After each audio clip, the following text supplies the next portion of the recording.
বাংলাদেশে আমরা আর কোনো গুমের ঘটনা আমরা দেখতে চাই না। শীর্ষ নেতৃবৃন্দের বৈঠক হয়েছে এবং বৈঠকে সমসাময়িক বাংলাদেশের যে রাজনৈতিক পরিস্থিতি সেগুলো নিয়ে আলোচনা হয়েছে।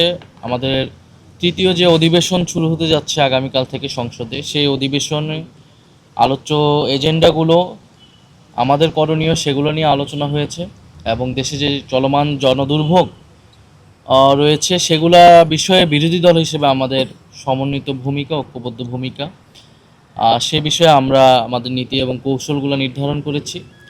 এবং যেমনটা আপনাদেরকে সামনে ভূমিকায় বললেন হামিদুর রহমান আজাদ সাহেব, 11 দলের সমন্বয়ক, তো সেই বিষয়গুলো আমরা আলোচনা হয়েছে।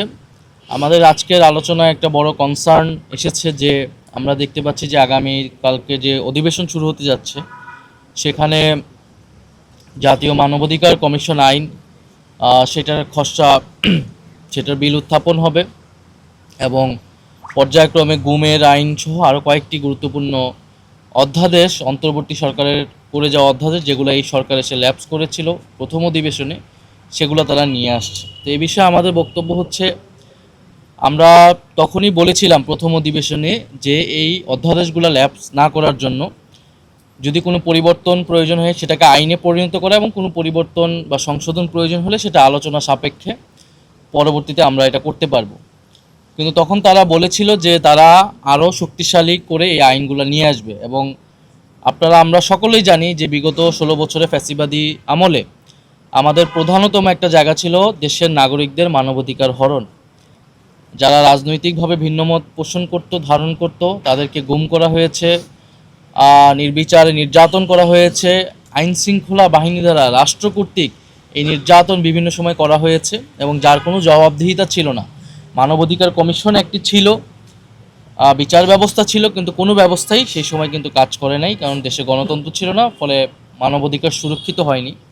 ফলে আমাদের সকলের চাওয়া ছিল যে গণতন্ত্র প্রতিষ্ঠার পাশাপাশি গণতন্ত্র প্রতিষ্ঠার জন্যই আমাদের মানবাধিকার এই বিষয়টা যাতে সুরাহা হয়, দেশে যাতে কারো মানবাধিকার হরণ না হয়। এবং গুমের বিষয়টা বাংলাদেশে আমরা আর কোনো গুমের ঘটনা আমরা দেখতে চাই না, যদিও আমরা এই সরকারের সময় একটি গুমের ঘটনা কিন্তু শুনতে পেরেছি মিরাজ শেখ নামে।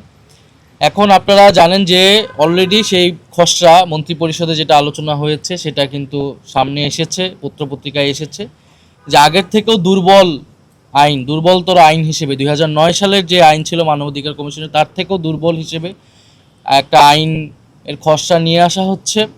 এবং যেখানে মানবাধিকার কমিশন নিজস্বভাবে কোনো তদন্ত করতে পারবে না, যেটা যেই বিগত অধ্যাদেশে ছিল, এবং আইন শৃঙ্খলা বাহিনীর কাছে অর্থাৎ পুলিশের কাছেই কোনো গুমের ঘটনা যদি আসে বা মানবাধিকার হরণের ঘটনা আসলে পুলিশের কাছে সেটার ব্যাখ্যা আসলে চাইতে পারবে তারা, এবং পুলিশ বা আইন শৃঙ্খলা বাহিনী সেটা নিজেই তদন্ত করবে। অর্থাৎ যাদের বিরুদ্ধে গুম বা মানবাধিকার হরণের মতো ঘটনার অভিযোগ আসছে, যে আইন শৃঙ্খলা বাহিনী বা রাষ্ট্রীয় বাহিনী, তারাই যদি গুমের এই ঘটনার তদন্ত করে, সেইটার স্বচ্ছতা নিয়ে সেইটার স্বচ্ছতা এবং গ্রহণযোগ্যতা নিয়ে কিন্তু প্রশ্ন তৈরি হবে।